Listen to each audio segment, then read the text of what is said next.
Merci Monsieur le Président, chers amis, je suis ravi d'être parmi vous ici à Sfax. Je tiens à remercier les organisateurs de m'avoir invité pour vous parler aujourd'hui de la pneumopathie interstitielle associée à la polyarthrite rhumatoïde. Comme vous le savez, ces dernières années, on trouve et on s'intéresse beaucoup au rôle de poumon au cours de la polyarthrite rhumatoïde, non seulement comme une manifestation extra-articulaire, mais surtout comme site d'activation de la réponse immune et d'initiation de la maladie. D'ailleurs, un récent article qui a parlé de la présence des peptides vimentines citrulinées identiques sur des biopsies de poumons et des synoviales chez des patients porteurs de polyarthrite rhumatoïde récente.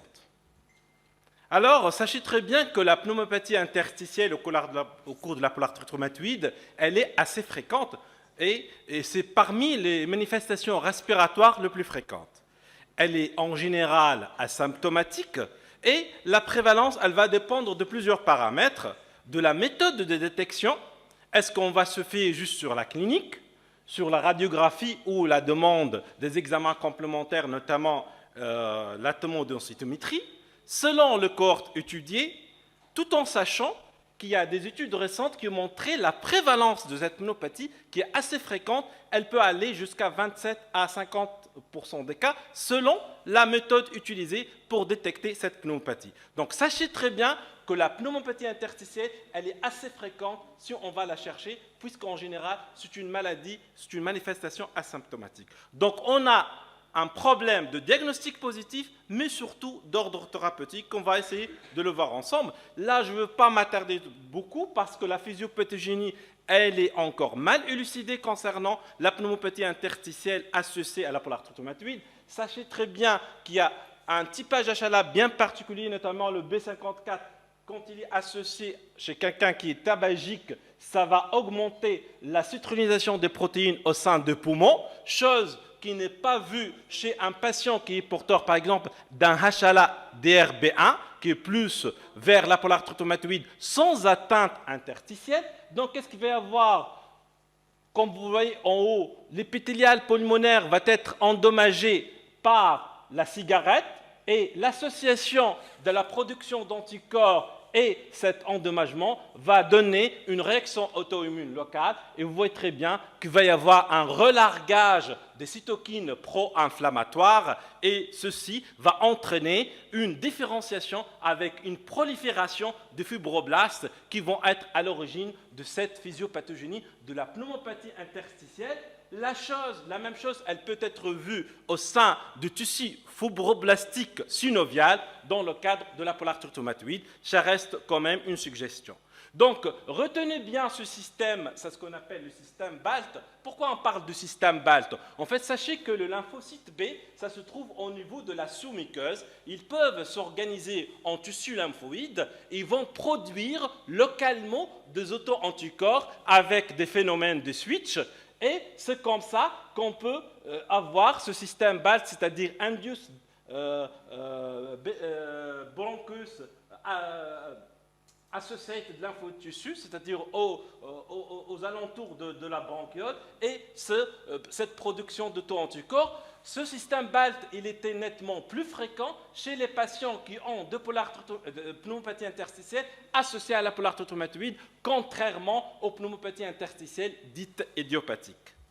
Alors là, juste ce papier pour illustrer la fréquence et la mise en évidence du système IBALT chez les malades qui ont une pneumopathie interstitielle associée à la polyarthrite rhumatoïde. Donc, je passe sur l'immunopathologie juste pour vous dire qu'il y a des follicules péribronchiolaires avec surtout la présence d'une façon très importante de lymphocytes de type CD20. Et là, ça nous donne une idée sur l'utilisation de certains médicaments, notamment un traitement biologique, les anti-CD20 et leur intérêt au cours de pneumopathie interstitielle associée au cours de la polyarthrite rhumatoïde. Donc là, vous voyez qu'il y a plusieurs manifestations respiratoires au cours de la polyarthrite rhumatoïde. On va s'intéresser surtout à l'atteinte interstitielle, mais ça peut toucher les vaisseaux, les plèvres, etc. Ça peut être aussi, on va avoir des manifestations iatrogéniques. Et donc, on va commencer par cette vignette clinique. Donc, dans notre pratique, c'est très fréquent de voir une atteinte respiratoire au cours de la polarité rhumatoïde. Là, c'est la vignette clinique la plus classique. Donc, vous avez une patiente qui est suivie pour la polarité rhumatoïde, facteur rhumatoïde positif, anti-CCP positif. Elle se plaint d'une toux sèche, une dyspnée, et là, vous réalisez la radiothorax. Voilà, il n'y a pas photo, un aspect en verre dépoli de base en faveur d'une pneumopathie interstitielle diffuse. C'est assez fréquent dans notre pratique. Alors, on va commencer par voir quelques cas qu'on a vécu dans le service. Donc, une patiente qui a 69 ans, hypertendue diabétique, qui est suivie pour polarité rhumatoïde déformante et destructrice. Elle est fortement positive pour le facteur rhumatoïde et elle avait une intolérance au méthotrexate. Donc, elle a été mise sous Arava pendant 20 ans, qui a été récemment pour de perturbations du profil tensionnel. Et donc, depuis, elle se plaint d'une dyspnée assez forte, avec des crépitants au niveau de base. Et là, on réalise la radiographie de thorax. Comme vous voyez, il y a un syndrome interstitiel diffus au niveau de base. On réalise l'épreuve fonctionnelle respiratoire qui va révéler un déficit ventilatoire restrictif. Malheureusement, on n'a pas la DLCO. Ça fait 5 ans qu'elle est en panne, comme d'habitude, dans notre hôpital. Et vous allez voir que la DLCO, elle est très importante pour évaluer l'atteinte respiratoire chez ces malades-là. On réalise la TDM thoracique et là, on met en évidence la pneumopathie interstitielle depuis PINS, c'est-à-dire interstitielle non spécifique, avec la présence de nodules rhumatoïdes et surtout des lésions plutôt inflammatoires. Donc, on va voir le pneumologue, l'indication d'une corticothérapie avec une très bonne évolution sous traitement par corticoïdes. Et pour le traitement de l'APR, on avait envisagé, et bien sûr avec concertation avec les pneumologues, de la traiter par rituximab. Deuxième cas de figure, donc cette patiente PR positive avec des anticorps nucléaires négatifs sous métaux depuis 3 ans. Elle avait présenté une intolérance au méthotrexate, pas de symptomatologie pulmonaire, et on fait une radiothorax systématique, on va trouver un syndrome interstitiel, donc asymptomatique. Voilà, regardez ce qu'il y a sur la radio. Donc, on réalise l'EFR déficit ventilatoire restrictif. La TDM thoracique en 2017, c'était une pneumopathie fibrosante du tube EUP. On va voir la différence entre les PINS et l'EUP, c'est-à-dire la pneumopathie commune. Et on va avoir les pneumologues, bien sûr, tous les pneumos à pneumopathie interstitielle, faire très attention, arrêter tout de suite le méthotrexate. On va voir est-ce que c'est raisonnable ou non de prendre cet avis-là. Alors, troisième cas, donc une dame tout sèche, chronique, TDM thoracique, donc pneumopathie interstitielle de type pneumopathie organisée. Donc regardez sur le scanner, c'est un autre type de pneumopathie interstitielle. Elle répond très très bien à la corticothérapie 0,5 mg kg et vous voyez l'évolution se fait vers un nettoyage radiologique assez typique. En 2015, elle va présenter une polartrite, c'est-à-dire là, c'est la manifestation pulmonaire qui a précédé l'atteinte, bien sûr, articulaire. Donc, en 2015, elle développe une polartrite distale symétrique avec une CRPA 11, faiblement positif pour le facteur rhumatoïde. Et la TDM thoracique de contrôle va montrer le nettoyage radiologique avec persistance quelques places de condensation.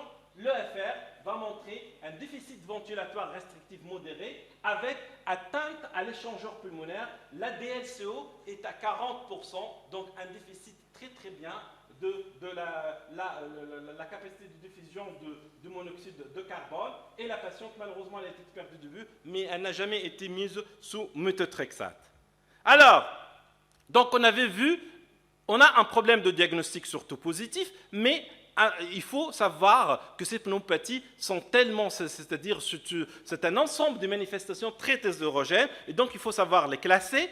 Et donc, il faut savoir que cette classification, elle a beaucoup évolué, et on parlait d'une classification anatomopathologique en 1969 pour passer à une classification anatomoclinique en 2002, et actuellement, depuis 2013, il y a ce qu'on appelle la classification clinique qui est la plus adaptée par toutes les sociétés. Et là, ce que vous voyez ici, tous les patterns qui sont soulignés en rouge caractérisent très bien ce qu'on voit au cours de la pneumopathie interstitielle, c'est-à-dire associée à la polarité rhumatoïde, donc la fibrose pulmonaire idiopathique, la pneumopathie interstitielle non spécifique, la pneumopathie interstitielle desquamative, cryptogénique, et c'est ce qu'on appelle le DAD ou pneumopathie interstitielle aiguë. Alors, sur le plan épidémiologique, c'est une association qui est plus fréquente chez l'homme. Elle touche en général l'homme de la cinquantaine à la soixantaine, surtout âge avancé, chez les fumeurs, donc le tabac il y est pour quelque chose, et un taux élevé en général, c'est des polarité rhumatoïdes qui sont séropositives. Donc il faut distinguer deux formes, les PINS et les UEP, ou le pneumopathie commune. Pourquoi? Parce qu'on va voir sur le plan clinique, ce n'est pas la même chose, mais surtout, ils ont un problème, surtout il y a la différence pour le pronostic. Donc les PINS sont moins fréquents, c'est les pneumopathies chroniques malheureusement qui sont plus graves et sont les plus fréquentes. Là, je vous montre sur ce papier la survie et la différence de survie entre pneumopathie interstitielle, c'est-à-dire non spécifique, et les pneumopathies communes. Regardez, il n'y a pas photo, bien sûr, la survie elle est nettement meilleure pour les PINS. Donc là, pour faire la différence, comme je l'avais dit, en général, ces pneumopathies sont asymptomatiques. La prévalence, elle va aller jusqu'à 30 à 35% si jamais on va explorer à l'aide de scanners de haute résolution. Et sur le plan présentation et dénomination, vous voyez, pour les pneumopathies organisées et PINS, ça évolue surtout sur le mode aigu. Par contre, pour les PINS et les UEP, ça évolue sur le mode subaigu et chronique. Et donc là, pour les pneumopathies interstitielles de type PINS, donc regardez, il y a des caractéristiques radiologiques, surtout l'image en verre dépoli. Quand vous voyez des images en verre dépoli, sachez très bien qu'on est encore à la phase inflammatoire, donc c'est très corticosensible, donc c'est de bons pronostics, et malgré qu'il existe des réticulations septales, contrairement aux pneumopathies chroniques indifférenciées, c'est des pneumopathies interstitielles communes, donc on va voir des rayons de miel, des lésions en rayons de miel qui caractérisent plutôt la fibrose, et c'est là qui plaide en faveur de quelque chose de grave et de corticorésistant. Donc là, pour faire la différence entre les deux, pour les PINS, il y a encore l'infiltrat inflammatoire, donc c'est plus corticosensible. Contrairement à l'EEP, il y a plus le foyer fibroblastique et la fibrose mutilante, donc c'est moins corticosensible. Un autre type de pneumopathie interstitielle qu'on peut rencontrer au cours de la polarité rhumatoïde, c'est la pneumopathie organisée. Donc elle va se manifester par une dyspnée, une toux, parfois une petite fièvre. Et vous réalisez la radiographie, vous allez avoir une opacité alvéolaire basale multifocale migratrice, mais surtout au scanner, que vous regardez la condensation pulmonaire avec cette image en verre dépoli et surtout l'image spécifique en lagon qui caractérise cette pneumopathie organisée. Sachez très bien que c'est de bons pronostics quand c'est bien pris en charge. Le traitement, c'est des corticoïdes, c'est très corticosensible. On peut aller jusqu'à 0,75 mg/kg et certains auteurs associent d'une façon systématique des antibiotiques. Pour le tableau de DAD, il n'est pas très fréquent. C'est une présentation clinique non spécifique avec une dyspnée, un syndrome fébrile, des myalgies, et l'hypoxémie, elle est parfois sévère avec un syndrome de déstress respiratoire aigu. Et sur le plan imagerie, on va voir des opacités parenchymateuses diffuses. Alors, pour résumer, quel est le profil des malades qui vont présenter de pneumopathie interstitielle au cours de la polarité rhumatoïde? C'est surtout l'âge avancé, il est tabagique, c'est des polarités rhumatoïdes assez anciennes, donc de données rhumatoïdes, un taux élevé de facteurs rhumatoïdes et surtout la présence des anticorps antipeptides citrulinés. Alors, dans notre pratique, on a trois cas de figure.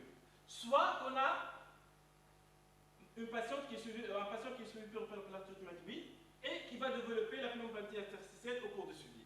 Dans de rares cas, et ça on le voit avec les pneumologues, ils commencent à nous envoyer des patients qui vont faire des pneumopathies interstitielles et dans 15 à 17% de cas vont bien sûr faire leur polarité rhumatoïde. Après, sinon en général, le diagnostic est fait d'une façon concomitante, polarité rhumatoïde et pneumopathie interstitielle. Et donc, qu'est-ce qu'on va faire sur le plan exploration? De première intention, devant toute polarité rhumatoïde, bien sûr, on va faire la radiothorax. Et donc, on va faire aussi l'EFR, l'épreuve fonctionnelle respiratoire, qui va montrer une baisse de la capacité ventilatoire au-dessous de 80 de la valeur prédite, une baisse de la DSCO au-dessous de 75%, une baisse de la saturation en oxygène à l'exercice.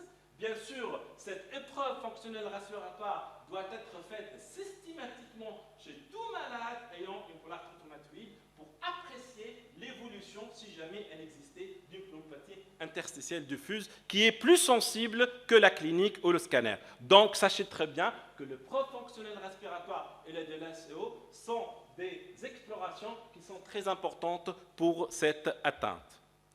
Alors, sur le plan exploration, donc, la TDM thoracique, elle est utile pour le diagnostic positif. Donc, comme on avait vu, il y a différentes patterns, différentes formes cliniques donc, pour le diagnostic. Elle va permettre d'évaluer la réversibilité des lésions et l'efficacité du traitement, et surtout quand elles sont encore fraîches, et c'est très corticosensible, et surtout de dépister les complications. La TDM thoracique, quand on va l'indiquer? Est-ce qu'on va la faire systématiquement quand on a des signes, bien sûr, cliniques, symptomatiques, respiratoires? Quand il y a une anomalie, bien sûr, dès le début, nous, on fait une radiothorax systématique quand il y a des anomalies à la radiographie simple, et quand il y a des anomalies à l'épreuve fonctionnelle respiratoire, et surtout quand la DSO montre c'est-à-dire une diminution de plus de 70% de la capacité. Regardez très bien, retenez que le rayon de miel en faveur de la pneumopathie commune et le verre de Pauli en faveur de Pins. Alors, pour le lavage broncho-alvéolaire, il est utile certainement, mais plutôt pour éliminer une pneumopathie médicamenteuse, infectieuse et exceptionnellement tumorale. Et ça va démontrer surtout une alvéolite à prédominance neutrophile non spécifique. Donc là, en pratique, nous, dans notre pratique, on a la polartotomatorie. Si jamais le malade il a des signes respiratoires, donc radiothorax, EFR, TDM, LVA.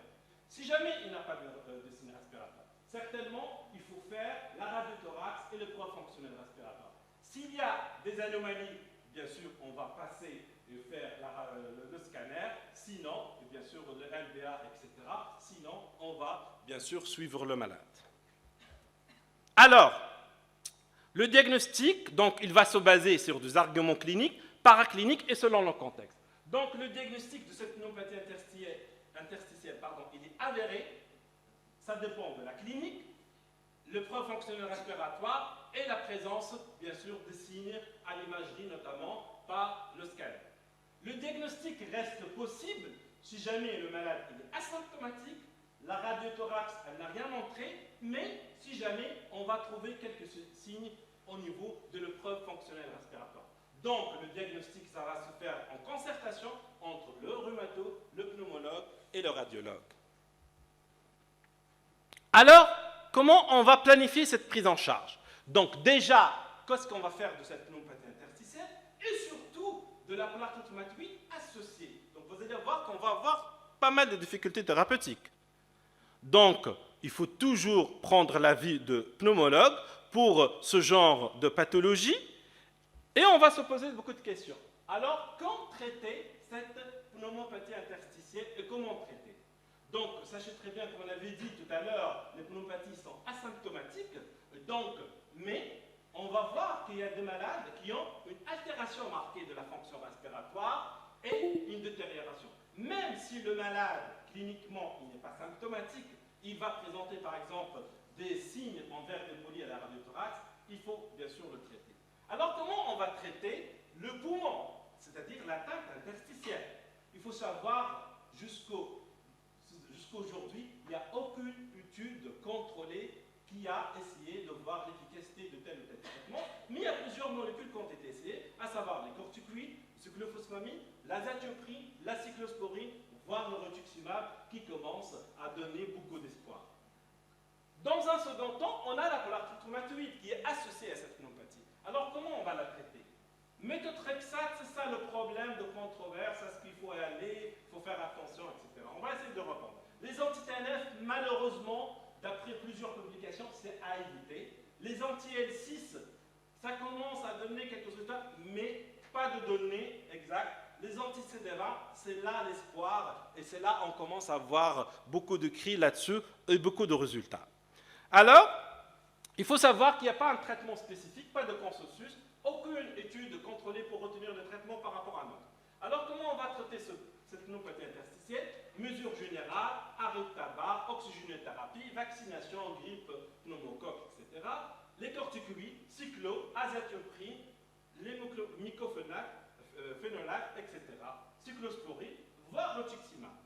Donc, les recommandations et les conduites été extrapolées à partir de celles pour la fibrose pulmonaire idiopathique ou associée à l'électroconnectivité, notamment avec la sclérodermie. D'accord? Donc, il n'y a pas un consensus. Alors, on va voir une par une. La corticothérapie, traitement de première ligne, résultat très variable. Surtout, c'est très valable pour les PINS et les pneumopathies organisées, comme on avait vu, utilisées seules ou combinées à d'autres molécules. L'azathioprine, les résultats restent contradictoires, notamment chez les patients qui ont pneumopathie interstitielle diffuse, d'autres connectivites. On a utilisé l'azathioprine ou le MMF. Peu d'effets indésirables, la tolérance elle est comparable, mais la stabilisation des lésions n'est pas vraiment là. Cyclophosphamide peut être utilisé, surtout pour l'pneumopathie commune, qui vraiment, c'est là où la difficulté, c'est-à-dire c'est des formes extensives fibrosantes, rapidement progressives, avec haute activité inflammatoire, mais son efficacité, quand même, reste limitée. Les mycophénonates, on avait remarqué dans certaines études une stabilisation, voire même une amélioration des symptômes respiratoires, des épreuves fonctionnelles respiratoires, avec même une amélioration de certaines images. Cependant, l'efficacité, elle reste faible pour ce médicament-là, pour la polarité automatique. Contrairement au rituximab, et là, je vous dis que c'est l'espoir, 4 études observationnelles qui donnent une bonne tolérance, pas d'aggravation, des cas rapportés d'efficacité pour la pneumopathie interstitielle, même diffuse. Cependant, certaines études, comme vous voyez, une étude sur 48 semaines, sur 10 patients traités, mais n'a pas montré beaucoup de résultats. Mais sachez très bien qu'actuellement, il y a pas mal de papiers, il y a pas mal de travaux qui sont en cours et qui ont montré une certaine efficacité et pour l'atteinte interstitielle et pour la polarthrite rhumatoïde.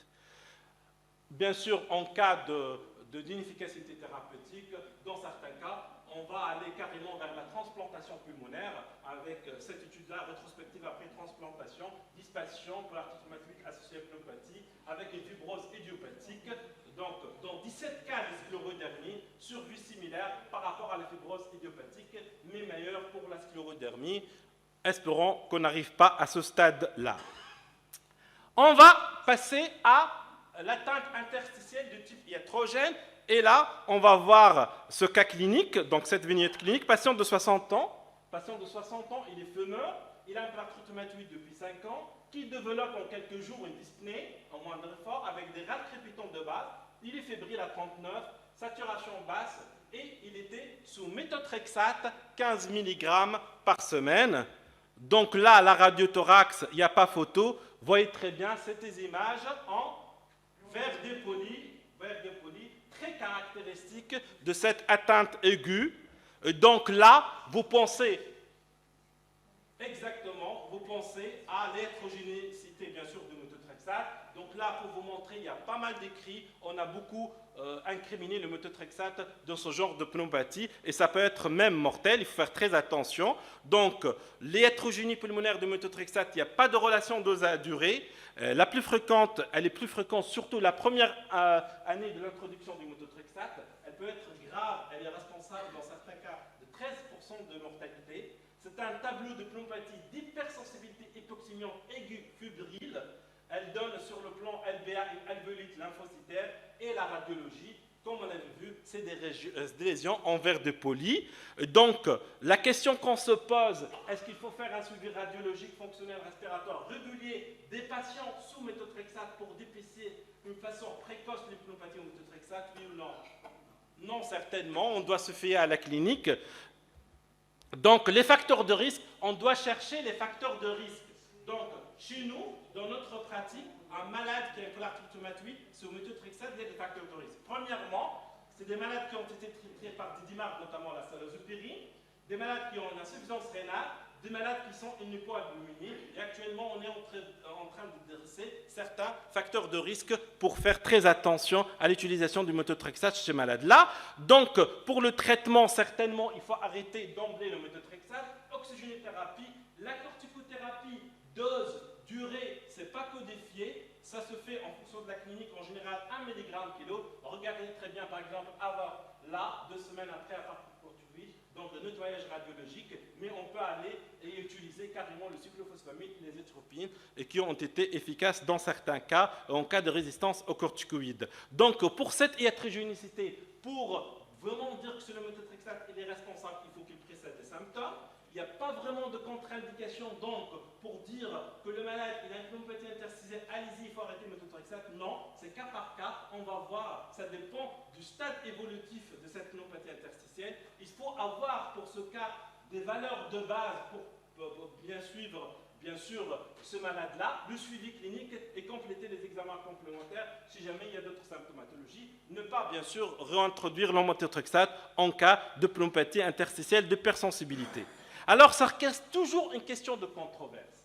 Pour la pneumopathie d'hypersensibilité, l'association elle a été bien établie. Pneumopathie interstitielle aiguë, la prise en charge, elle est codifiée, qu'on avait vu. Il existe des facteurs favorisants dans l'existence d'une pneumopathie interstitielle diffuse avant. Controverse, alors, est-ce que ça aggrave? Est-ce que ça améliore? Ou est-ce qu'elle n'a pas d'effet? Pour répondre à toutes ces questions-là, est-ce que ça aggrave? Il n'y a aucun papier qui a montré que le méthotrexate va aggraver la situation. Donc, pas d'évidence dans la progression d'une pneumopathie interstitielle diffuse.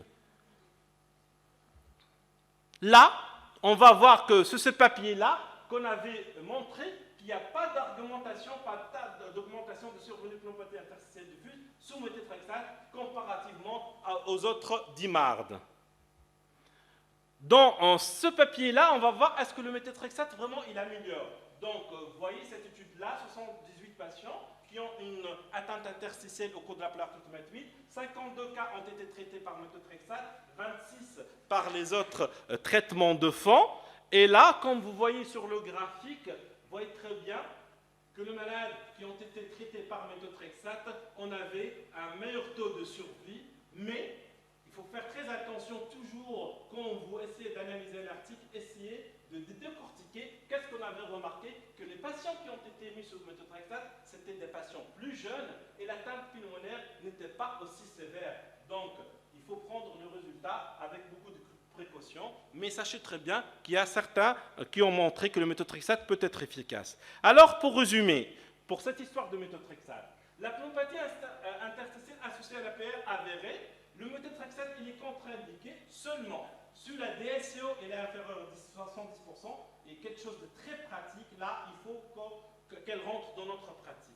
La TDR, excusez-moi, mais ça sautait là, la TDR va montrer une atteinte interstitielle diffuse, là, c'est une mi-interstitielle très diffuse.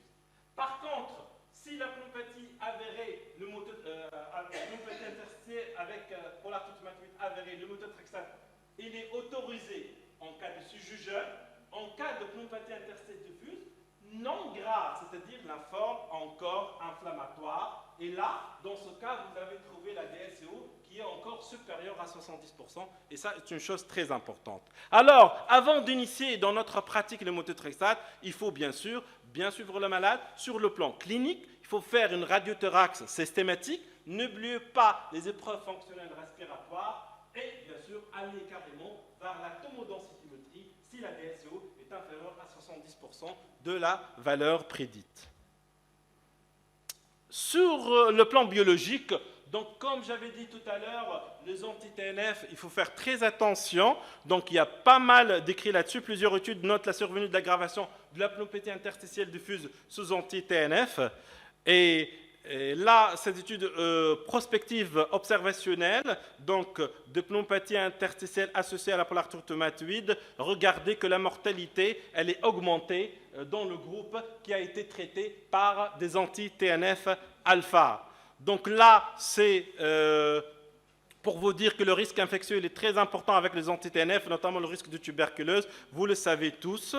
Là, c'est ce qu'ils disent, l'organisme le CRI, concernant cette atteinte pulmonaire associée. Donc, en cas de bronchopneumopathie ou DDB, il faut faire très attention aux infections pulmonaires. En cas de pathologie interstitielle, qu'est-ce qu'ils disent? Pas d'anti-TNF alpha s'il n'y a pas d'autre option. Au contraire, il faut réaliser l'EFR, la radiothorax tous les 6 mois. Et 6 modifications, il faut demander des examens plus poussés, notamment la tomodensitométrie.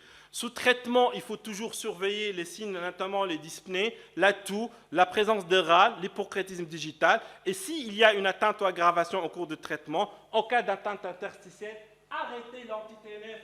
Si encore le malade est encore symptomatique, l'option c'est le rituximab. Pour le bronchopneumopathie obstructive, il faut bien sûr le sevrage et les traitements de foyers infectieux.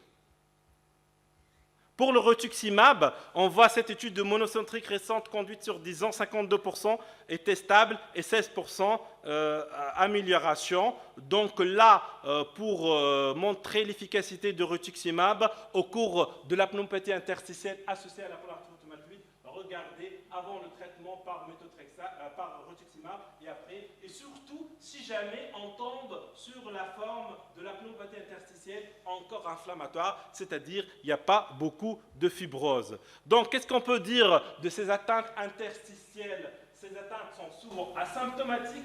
Intérêt de la réalisation de la tomodensitométrie, bien sûr de haute résolution. Le traitement, malheureusement, il reste empirique, basé sur les immunomodulateurs qui sont déjà utilisés au cours de la polarité rhumatoïde. Malheureusement, on n'a pas beaucoup d'études randomisées prospectives et il faut savoir que les facteurs prédictifs de survenue de cette manifestation, de leur aggravation ou de leur réponse au traitement demeurent inconnus à l'exception du tabagisme. Donc il faut qu'on avance beaucoup plus en matière de prise en charge de cette pneumopathie. Comme l'a dit Sibylla l'année dernière, elle a dit on a fait beaucoup d'efforts dans la prise en charge de la polarité rhumatoïde. Malheureusement, on n'a rien fait pour l'atteinte pulmonaire et qui conditionne le pronostic vital des malades là. Alors, la prise en charge, comme on l'avait dit, elle va demander l'implication de plusieurs spécialités, le rhumatologue, le pneumologue, le radiologue, mais aussi elle doit se faire selon une planification et surtout ne pas hésiter à demander des examens complémentaires, notamment l'EFR et surtout la tomodensitométrie de haute résolution pour permettre bien sûr de bien faire le diagnostic et bien sûr traiter le malade de façon convenable et éviter l'aggravation de ce pneumopathie. La molécule qui est vraiment très promoteuse, apparemment c'est le rituximab qu'on a vu sur le plan physiopathogénique, apparemment il y a rien, mais toujours en matière d'atteinte pulmonaire, il ne faut pas hésiter à faire les vaccins, notamment les vaccins anti-grippe, éviter les surinfections bronchiques et ne pas hésiter. Qu'on arrête d'arrêter le méthotrexate chez des malades. Parce que si vous allez faire des tomodensitométries, chez tous les malades, vous allez voir 20 à 30% de malades qui commencent à avoir une pneumopathie interstitielle. Ce n'est pas une contre-indication absolue à l'utilisation du méthotrexate et je vous remercie.